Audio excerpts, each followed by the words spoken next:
أعوذ بالله من الشيطان الرجيم. بسم الله الرحمن الرحيم. الحمد لله رب العالمين الرحمن الرحيم مالك يوم الدين إياك نعبد وإياك نستعين. صدق اللہ العظیم. شروع اللہ کے نام سے جو بڑا مہربان نہایت رحم کرنے والا ہے. الحمدللہ رب العالمین. تمام تعریفیں اس اللہ کے لیے ہے جو تمام جہانوں کا پروردگار ہے. الرحمن الرحیم جو بہت مہربان ہے، نہایت رحم کرنے والا ہے. مالک یوم الدین جو روز جزا کا مالک ہے. ایاک نعبد، اے اللہ ہم آپ ہی کی عبادت کرتے ہیں. و ایاک نستعین، اور اے اللہ ہم آپ ہی سے مدد طلب کرتے ہیں.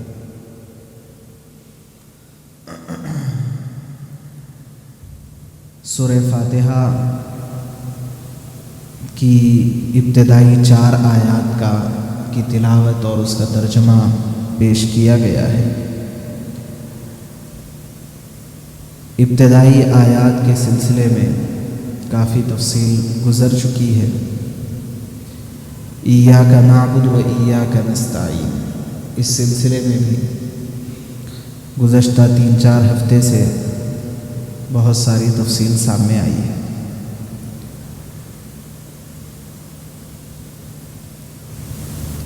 یہاں پر ایک بات، ایاک نعبد، اے اللہ ہم آپ ہی کی عبادت کرتے ہیں. عبادت سے مراد کیا ہے؟ ایک تو یہ بات پہلے آ گئی کہ عبادت کہتے کس کو ہیں. نہایت خشوع و خضوع کے ساتھ، نہایت تذلل کے ساتھ کسی کے سامنے جھکنے کو اور اس کی اطاعت بجا لانے کو عبادت کہتے ہیں. لیکن اس سے مراد کیا ہے؟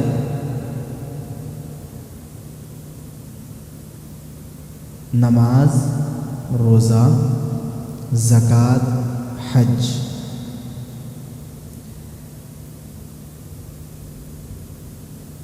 اللہ کے حکموں کو ماننا اور اللہ کی منع کردہ چیزوں سے بچنا، جس کو کہتے ہیں امتثال اوامر اجتناب نواہی. قربانی اور نظر پورا کرنا. اگر کوئی اللہ کے نام پر منت مانے تو اس کی تکمیل کرنا. عبادت سے مراد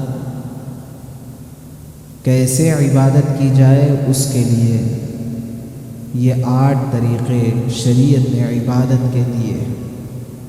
گزشتہ یہ بات تفصیل کے ساتھ آ چکی ہے کہ عبادت کے معاملے میں اسلام نے ہمیں آزاد نہیں چھوڑا کہ تم جیسے چاہے عبادت کر لو، ورنہ دنیا کے اندر جو مختلف کیفیتیں عبادتوں کی رائج ہے، ایسے ہی مسلمان بھی مختلف طریقے سے عبادت کرنا شروع کر دیتے. تو یہ 8 طریقے عبادت کے دیے گئے. اس کے بعد اللہ نے فرمایا وَإِيَّاكَ نَسْتَعِينُ، اور اے اللہ ہم آپ ہی سے مدد طلب کرتے ہیں. یہ بات پہلے آ چکی ہے کہ چونکہ عبادت اللہ کی مدد کے بغیر نہیں ہو سکتی، اس لیے بندہ یہاں پر یہ اعتراف کرتا ہے کہ اے اللہ چونکہ عبادت کے لیے آپ کی مدد ضروری ہے، اس لیے صرف ہم عبادت کا اعتراف نہیں کرتے بلکہ اس بات کا بھی اعتراف کرتے ہیں کہ یہ عبادت کے لیے جس مدد کی ضرورت ہے وہ مدد بھی ہم آپ ہی سے طلب کریں گے، کسی اور سے طلب نہیں کریں گے.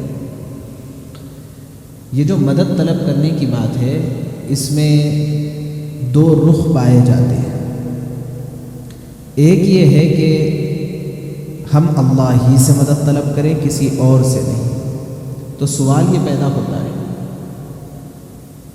کہ اگر بندہ بیمار ہوتا ہے تو ڈاکٹر کی مدد لیتا ہے، اگر وہ ان پڑھ ہے تو ٹیچر کی مدد لے رہا ہے تعلیم حاصل کرنے کے لیے۔ اس کو کوئی ضرورت پیش آ جائے تو وہ دوسروں سے کہتا ہے کہ میری تھوڑی ہیلپ کر دو۔ تو یہ مدد طلب کرنے میں جو صورتحال عام طور پر پائی جاتی ہے وہ یہ ہے کہ لوگ عام طور پہ دوسروں سے مدد طلب کرتے ہیں، حالانکہ یہاں پر یہ کہا جا رہا ہے کہ ہم آپ ہی سے مدد طلب کریں۔ تو اس سے مراد کیا ہے؟ دراصل یہاں یہ بات سمجھنا ہے کہ ایک ہے عقیدہ اور ایک ہے عمل۔ جو عقیدہ ہے وہ تو یہ ہے کہ اصلاً ہم اللہ ہی سے مدد چاہتے ہیں اور اللہ ہی ہماری مدد کر سکتے ہیں، لیکن مجازاً اللہ نے بندوں میں بہت سارے بندوں کو ایک دوسرے کا معاون بنایا ہے۔ اس کو کہتے ہیں کہ انسان مدنی الطبع ہے۔ کیا مطلب ہے مدنی الطبع؟ کہ انسان کی فطرت اللہ نے ایسی رکھی ہے کہ جس کے نتیجے میں سب انسان ایک دوسرے کے لیے ضرورت مند ہے۔ اگر کوئی شخص مالدار ہے اور بڑی کمپنی کا مالک ہے تو وہ اپنے کمپنی کے چلانے کے لیے بہت سارے امپلائیز کا اور بہت سارے غریب لوگوں کا محتاج ہے، اور غریب لوگ اپنی ضروریات کی تکمیل کے لیے ایسے لوگوں کے ضرورت مند ہیں جو انہیں کوئی کام دلا سکے۔ تو ہر انسان دوسرے انسان کے اعتبار سے وہ ضرورت مند ہے۔ ہمیں کپڑے پہننے کی ضرورت پیش آتی ہے تو کپڑا بیچنے والے کے بھی ہم ضرورت مند ہوئے اور کپڑا بنانے والے کے بھی ضرورت مند ہوئے۔ تو یہ جو ضروریات اللہ تبارک و تعالیٰ نے ایک دوسرے سے وابستہ کر رکھی ہے، ان ضروریات کے اندر ایک دوسرے سے مدد لینا یہ شرک نہیں ہے، بلکہ یہ تو عین ضرورت ہے۔ ہاں، اللہ تبارک و تعالیٰ کے سلسلے میں یہ عقیدہ رکھا کہ جس طرح اللہ تعالیٰ کی صفت ہے کہ وہ مشکل کشا ہے، مطلب یہ کہ مشکلات کو دور کرنا یہ اللہ کی صفت ہے، حاجت روا ہے، یعنی حاجتوں کی تکمیل یہ اللہ کی صفت ہے۔ ایسے ہی اللہ کے علاوہ کسی اور کو مشکل کشا سمجھنا، حاجت روا سمجھنا یہ جائز نہیں ہے۔ اسی طرح اگر ہم کسی ڈاکٹر سے علاج کروا رہے ہیں تو یہ سمجھنا کہ یہ ڈاکٹر میری بیماری کو ختم کرنے والا ہے یہ درست نہیں ہے۔ بیماری دینا اور اس بیماری سے شفا دینا یہ دونوں کے معاملے میں اللہ کے ساتھ کوئی شریک نہیں۔ ڈاکٹر اور دوا یہ صرف اللہ تبارک و تعالیٰ کے جانب سے جو شفا ملنے والی ہے اس کے لیے سبب ہے، چونکہ سارا عالم اللہ نے اسباب کے دائرے میں بنایا ہے، اس وجہ سے یہ سبب ہے۔ اسی لیے ہمارے لیے بھی یہ حکم ہے کہ چونکہ ہم صرف اللہ سے مدد طلب کرتے ہیں، اس بنیاد پر ہمیں سبب کے چھوڑ دینے اور سبب کے ترک کرنے کی اجازت نہیں ہے، بلکہ ہمارے لیے بھی یہ ضروری ہے کہ ہم اسباب کو اختیار کریں جو رسول اللہ صلی اللہ علیہ وسلم نے ہمیں تعلیم دی ہے۔ چنانچہ بیماری کے موقع پر آپ نے خود علاج کروایا ہے تو ہم بھی علاج کروائیں۔ ہاں، علاج کے نتیجے میں اپنا عقیدہ تبدیل نہیں کریں گے کہ اب تک تو سمجھ رہے تھے کہ شفا اللہ دیتے ہیں، اب جب علاج ہو گیا تو سمجھنے لگے کہ شفا ڈاکٹر دیتا ہے۔ تو علاج کے نتیجے میں اپنے عقیدے کو ہم تبدیل نہیں کریں گے۔ ایک اور بات یہاں یہ سمجھنے کی ہے کہ استعانت کہتے کس کو ہیں، اس کا ڈیفینیشن بہت زیادہ ہے۔ مدد طلب کرنا کس کو کہتے ہیں؟ جس طرح عبادت کے لیے اس کے عبادت کرنے کے 8 طریقے شریعت نے دیے ہیں، نماز، روزہ، زکوٰۃ، حج، امتثال اوامر و اجتناب نواہی، قربانی اور نذر، یہ عبادت کے 8 طریقے۔ اسی طرح کچھ طریقے استعانت کے بھی شریعت نے دیے ہیں، رسول اللہ صلی اللہ علیہ وسلم نے دیے۔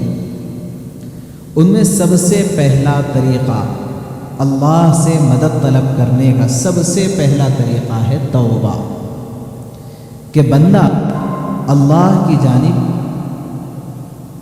رجوع کرے۔ توبہ دراصل کہتے ہیں واپس جانے، عربی زبان کا لفظ ہے تاب یتوب توبتن کے معنی ہے واپس لوٹنا۔ والذین یتوبون الی اللہ، وہ لوگ جو اللہ کی جانب واپس لوٹتے ہیں۔ تو توبہ عام طور پر ہم سمجھتے ہیں کہ اپنے ہاتھ کو اپنے رخسار پر پھیر لینا 2-4 مرتبہ، یہ توبہ نہیں ہے، بلکہ توبہ کے اصلاً معنی ہے واپس لوٹنا۔ بندہ اب تک جیسی تیسی زندگی گزارا ہو، وہ اپنی زندگی میں اس بات کا اعتراف کر لے کہ میں اب تک اللہ سے جتنا غافل ہوا ہوں اور اس کے نتیجے میں جو کچھ برائیاں اور لغزشیں مجھ سے سرزد ہو گئی، میں ان سب کو چھوڑ کر کے واپس اللہ کی جانب لوٹ رہا ہوں، اس بات کا وہ اعتراف کرے، اور جو لغزشیں اور گناہ ہوئے ہیں ان گناہوں کے سلسلے میں اللہ سے معافی طلب کرے، اس کو توبہ کہتے ہیں۔ جب آپ اللہ سے مدد طلب کرنا چاہتے ہیں تو اس کی سب سے پہلی سیڑھی ہے کہ پہلے اللہ کی طرف لوٹیں تو صحیح، اس کے بعد مدد طلب کریں گے۔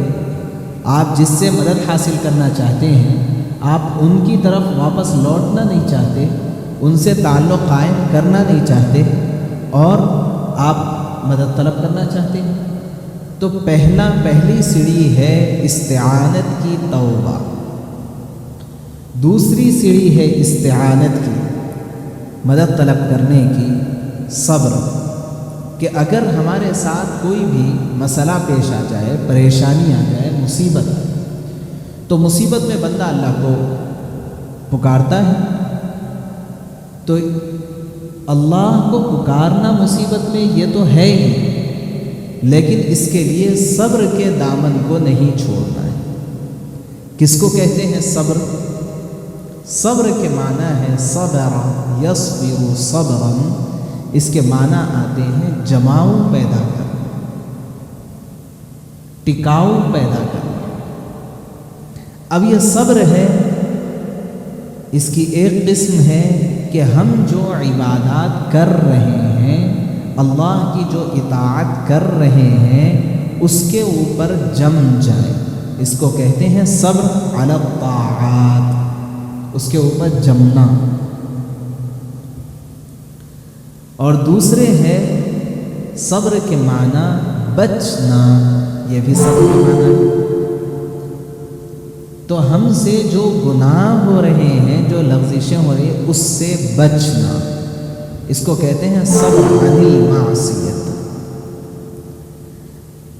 تیسرے ہے صبر علی البلایا، جو مصیبتیں آ رہی ہے وہ مصیبتوں پر ٹکے رہنا۔ تو ان تینوں کو ملا کر کے صبر کہیں۔ ایسا نہیں ہے کہ جب کوئی مصیبت آئے تو اس کو مصیبت کو مینیج کرنے کو ہی صبر کہتے ہیں، ایسی بات نہیں ہے۔ طاعات پر جمنا ہے، برائیوں سے رکنا ہے، اور مصیبتوں پر ٹکے رہنا ہے، یہ تینوں کے مجموعے کو صبر کہتے ہیں۔ اور صبر کی حقیقت کیا ہے کہ بندہ اپنے آپ کو اللہ کے حوالے اتنا کرے کہ کسی بھی مرحلے پر بندے کو اللہ سے شکایت پیدا نہ ہو جائے، بندے کو اللہ سے شکایت نہ ہو کہ اللہ تعالی ہمارے ساتھ ایسا کیوں کر رہے ہیں، جزا فضا نہ کرے۔ ورنہ تو یہ ہے کہ اب بندہ کسی مصیبت میں ہے تو اونٹ رہا، اول فول بک رہا ہے، مختلف باتیں وہ کہے جا رہا ہے اور کہہ رہا ہے میں صبر کروں۔ نہیں، نہ بندوں سے اس کو کسی قسم کی شکایت زبان پر آئے، نہ اللہ سے کسی قسم کی شکایت زبان پر آئے، اس کو صبر کہتے ہیں۔ اور صبر کی اصل فضیلت ہے عند الصدمۃ الاولی، جب صدمہ ہوا ہے اسی وقت آپ کو قابو میں رکھے۔ تھوڑی دیر کے بعد تو کسی کا انتقال ہونے کے 2-3 دن میں تو صبر آ ہی جاتا ہے، اس وقت کے صبر کو صبر نہیں کہتے۔ جب صدمہ اولا ہے اس وقت کے صبر کو صبر کہتے ہیں۔ تو استعانت کی سب سے پہلی سیڑھی توبہ، دوسری سیڑھی ہے استعانت کی صبر۔ آپ مدد چاہنا چاہتے ہیں اللہ سے تو صبر کرنا پڑے گا۔ صبر کے بغیر آپ انتظار کریں گے کہ اللہ کی مدد آ جائے، نہیں ہوگا۔ قرآن میں اللہ نے بیان فرمایا ام حسبتم ان تدخلوا الجنة ولما يأتكم مثل الذين خلوا من قبلكم مستهم البأساء والضراء وزلزلوا حتى يقول الرسول والذين آمنوا معه متى نصر الله۔ کیا تم یہ سمجھتے ہو کہ تم جنت میں داخل ہو جاؤ گے جبکہ تمہارے اوپر ایسے حالات ہی نہیں آئے جو پہلی امتوں پر آئے؟ ان کے اوپر مصیبتیں آئی، پریشانیاں آئی، اور اس حد تک وہ پریشانیوں کے اندر مبتلا ہوئے کہ ان کے قدم ڈگمگانے لگے، زلزل۔ اور یہاں تک کہ رسول بھی اور ان کے ساتھ رسول کے ساتھ جو لوگ رہتے تھے، جو صحابہ وغیرہ رہتے تھے، تو وہ بھی یہ کہنے پر مجبور ہو گئے کہ اللہ کی مدد آخر کب آئے گی۔ اتنا انہوں نے صبر کیا، اللہ کی جانب سے بشارت آئی الا ان نصر اللہ قریب، کہ ہاں اللہ کی مدد قریب ہے۔ تو یہ کہتے ہیں صبر، کہ بندے کے اوپر کوئی مصیبت آئے تو وہ اس کے اوپر جمع رہے، بے صبری نہ کرے، اللہ کی مدد آئے گی۔ تو آپ مدد چاہتے ہیں تو صبر کرنا پڑے گا۔ اللہ حوصلہ اور ہمت نصیب فرمائے ہمارے فلسطینی بھائیوں کو کہ جو جس ملک سے اور جس طاقت سے ان کا سامنا ہے، حقیقت اگر دیکھی جائے تو اس ملک کے پاس اور جو دوسرے ممالک کی پشت پناہی اس کو حاصل ہے، اس کے نتیجے میں یہ چھوٹی سی فلسطین کی غزہ پٹی کو وہ 2-4 گھنٹوں کے اندر بالکل صفایا کر سکتا تھا، لیکن آج 10-15 دن ہونے کو آ رہے ہیں اور سینکڑوں کی تعداد میں فلسطینی شہید ہو گئے، لیکن ابھی تک انہوں نے اپنی ہار نہیں مانی اور یہ ابھی تک پیچھے نہیں ہٹے۔ اسرائیل سے تو لاکھوں کی تعداد میں لوگ ابھی تک ہجرت کر چکے ہیں، نکل کے دوسرے ممالک کو جا چکے ہیں، اس کی اطلاعات ہے، لیکن ابھی تک اس بات کی باوثوق ذرائع سے کوئی اطلاع نہیں ہے کہ فلسطین سے بھی مسلمان ہجرت کر کے دوسرے ممالک میں پناہ لے رہے ہیں۔ یہ صبر ہے، صبر۔ مدد چاہتے ہیں، صبر کرنا پڑے۔ دوسرے، آپ مدد چاہتے ہیں، تیسری سیڑھی اس کی، جو ملا ہوا ہے اس پر شکر ادا کریں، جو نہیں ہے اس پر صبر کریں، اور جو ملا ہوا ہے اس پر شکر ادا کریں۔ دل آپ کا اندر سے خوش رہے، مطمئن رہے، آپ اپنی موجودہ نعمتوں کو فیل کریں اور اس سے آپ کی طبیعت مطمئن رہے۔ مسئلہ یہ ہے کہ ہم یہ سوچنے کے لیے تیار ہی نہیں ہیں اس وقت کہ اللہ کی کون کون سی نعمتیں مجھے ملی ہیں اور میں کتنی نعمتوں کے اندر غوطے لگا رہا ہوں، یہ سوچنے کے لیے تیار ہی نہیں ہے، جس کے نتیجے میں 1-2-4 چیزیں ہمیں نہیں ملتی ہے تو اس پر اتنا افسوس اور اتنا واویلا مچاتے ہیں کہ ایسے لگتا ہے کہ ابھی تک سب سے بڑا مصیبت زدہ یہی شخص ہے۔ جو ملا ہے اس پر شکر اگر آدمی کرنا سیکھ جائے اور جو نہ ملے اس پر صبر کرنا سیکھ جائے تو اس کی پوری زندگی آرام اور سکون کے ساتھ گزر جائے۔ اور یہ 2 بہت بنیادی سائیکالوجیکل پوائنٹس ہیں کہ جس کے نہ ہونے کے نتیجے میں آدمی بہت کچھ رکھتے ہوئے بھی ڈپریشن میں چلا جاتا ہے، اور یہ 2 صفات رکھنے کے نتیجے میں آدمی کچھ بھی نہ رکھتے ہوئے بھی دنیا کا سب سے زیادہ خوشحال شخص بن کر کے زندگی گزارتا ہے۔ تو آپ مدد چاہتے ہیں توبہ، مدد چاہتے ہیں صبر، اللہ کی مدد چاہتے ہیں تو شکر۔ ایسے ہی اگر آپ مدد چاہتے ہیں تو اس کے لیے چاہیے کہ آپ کے دل کے اندر توکل ہو، اللہ پر بھروسہ ہو۔ مدد چاہتے ہیں اللہ کی تو اس کے لیے 5ویں صفت ہے اللہ سے دعا کرنا سیکھیں۔ رسول اللہ صلی اللہ علیہ وسلم نے خوب سکھایا ہے دعا کرنا۔ الحزب الاعظم ایک کتاب ہے، آپ وہ کتاب پڑھیں، ترجمے کے ساتھ ملتی ہے، روزانہ کی ایک منزل 7 منزلیں اس کے اندر ہیں۔ آپ وہ کتاب ترجمے کے ساتھ پڑھنے کی کوشش کریں، آپ کو اندازہ ہوگا کہ رسول اللہ صلی اللہ علیہ وسلم نے ہمیں دعائیں کتنی سکھلائی ہیں اور کتنی چھپے چھپے راز ان دعاؤں کے اندر موجود ہے کہ میرا تو خیال یہ ہوتا ہے کہ اگر ہم وہ الحزب الاعظم پڑھنا شروع کر دیں سمجھتے ہوئے جو دعائیں رسول اللہ صلی اللہ علیہ وسلم نے مانگی ہیں، ساری کی ساری فکری اور ذہنی تربیت آپ نے اس کے اندر ایسے کر دی کہ بندہ جیسے تیسے حالات کے اندر ہو وہ اپنے آپ کو سب سے زیادہ مطمئن محسوس کرتا ہے۔ سب سے زیادہ مطمئن محسوس کرتا ہے بندہ جب وہ دعائیں پڑھتا ہے سمجھ کر۔ تو اگر اللہ کی مدد آ جائے، آپ یہ چاہتے ہیں، تو اس کے لیے 5ویں چیز ہے دعا مانگنا سیکھیں۔ 6ٹھی چیز ہے اللہ سے ڈرنا سیکھیں کہ کس کے سامنے کھڑا ہو اور کون سی طاقت و قوت میرے اوپر حاوی ہے۔ یہ زمین کس کے ہاتھ میں ہے کہ اگر شک ہو جائے تو مجھے نگل لے؟ یہ آسمان میرے اوپر کس نے قائم کر رکھا ہے کہ اگر برس پڑے تو پھر میری زندگی تباہ ہو جائے؟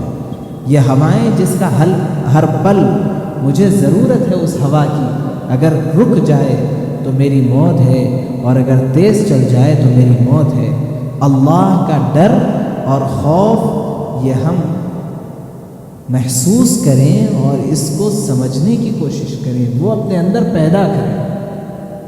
اور صرف ڈر اور خوف آدمی کے اوپر طاری ہو جائے تو زندگی آدمی کی مشکل ہو جائے۔ ہمیشہ ڈر رہا ہے، ہر چیز سے ڈر رہا ہے، ہر چیز سے ڈر رہا ہے۔ نہیں، اس کے اندر بیلنسنگ آنا ضروری ہے اس ڈر اور خوف کے اندر، کہ جتنا ڈر ہو اتنا ہی زیادہ اللہ تبارک و تعالیٰ کی ذات سے امید بھی ہو، جس کو رجا کہتے ہیں، اتنی ہی زیادہ اللہ کی ذات سے امید بھی ہو۔ حضرت عمر ابن خطاب رضی اللہ عنہ فرماتے ہیں کہ اگر قیامت کے دن یہ اعلان کر دیا جائے کہ سارے کے سارے لوگ جنتی ہیں سوائے ایک شخص کے، میدان حشر میں یہ اعلان کر دیا جائے کہ سارے کے سارے لوگ جنتی ہیں سوائے ایک شخص کے، تو مجھے اللہ سے اتنا ڈر ہے کہ میں یہ سمجھوں گا کہ وہ ایک شخص میں ہی ہوں۔ پھر فرماتے ہیں کہ اگر میدان حشر میں یہ اعلان کر دیا جائے کہ سارے لوگ جہنمی ہیں سوائے ایک شخص کے، تو اللہ کی رحمت سے امید بھی مجھے اتنی ہے کہ میں یہ سمجھوں گا کہ وہ ایک شخص میں ہی ہوں۔ یہ بیلنسنگ بہت ضروری ہے خوف اور رجا کے درمیان۔ اگر بیلنس نہ ہو، امید زیادہ ہو جائے تو آدمی ہمیشہ یہ کہتا رہتا ہے کہ اللہ تو غفور الرحیم، وہ تو بخشنے والا ہے، اور یہ سوچ کے وہ گناہوں کے اندر مبتلا ہو جاتا ہے۔ اور اگر خوف ہی خوف رہے تو انسان کا جینا مشکل ہو جاتا ہے، ہر جگہ خوف کی حالت میں وہ پھر سکون اس کو نہیں ملتا۔ تو اگر اللہ سے مدد چاہتے ہیں تو اس کے اندر بیلنسنگ، خوف اور رجا کے اندر بیلنسنگ بھی ضروری ہے۔ اور ایسے ہی اگر اللہ سے مدد چاہتے ہیں تو رضا بالقضاء، جو اللہ نے میرے لیے طے کر دیا ہے وہ میرے حق میں بہتر ہے، میں اسی پر راضی ہوں۔ جو مل گیا، جیسا مل گیا، اس پر میں راضی ہوں۔ یہ کیفیت اگر طبیعت میں پیدا ہو جاتی ہے تو انسان بہت آرام کے ساتھ رہتا ہے۔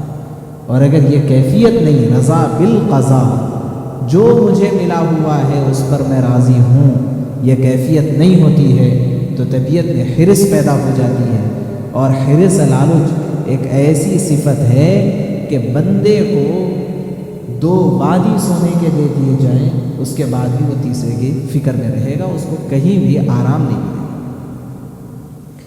اصلاً ہماری جو یہ دنیاوی زندگی ہے یہ لرننگ پیریڈ ہے، اور یہ لرننگ پیریڈ کس کے لیے ہے؟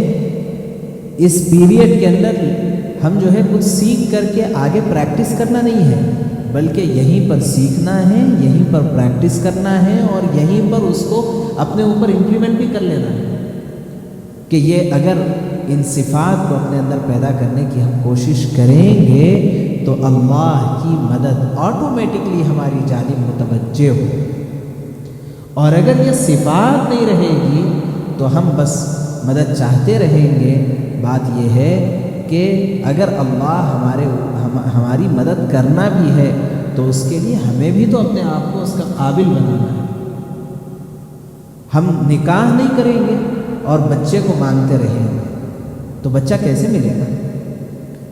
کہ بچہ چاہیے تو دنیا کے اندر اسباب کے درجے میں نکاح بھی کرنا پڑے گا۔ ایسے ہی ایاک نستعین، ہم چاہتے ہیں کہ اے اللہ ہم آپ سے مدد چاہتے ہیں، یہ کہہ رہے ہیں اور اللہ کی ہم مدد چاہتے ہیں، تو اس کے لیے ہمیں اپنے آپ کو اس قابل بنانا ہے کہ اللہ کی مدد ہمارے اوپر آئے اور ہم اللہ کی مدد کا تحمل کر سکیں۔ اپنے آپ کو ویسا بنانا ہے، اور وہ بنانے کے لیے یہ صفات ہیں جو ذہن میں رکھنا ہے اور اس کی پریکٹس کرنا ہے کہ توبہ، دعا، توکل، صبر، شکر، خوف، رجا، اور ان تمام کے ساتھ رضا بالقضاء، اللہ کے فیصلے کے اوپر راضی رہنا۔ یہ صفات وہ ہیں جو اللہ کی مدد کو متوجہ کرتے ہیں۔ اللہ سے دعا ہے اللہ تبارک و تعالی ہمیں ان تمام صفات سے مزین ہونے کی توفیق نصیب فرمائے۔ سبحان اللہ و بحمدہ، سبحانک اللہم و بحمدک، نشہد ان لا الہ الا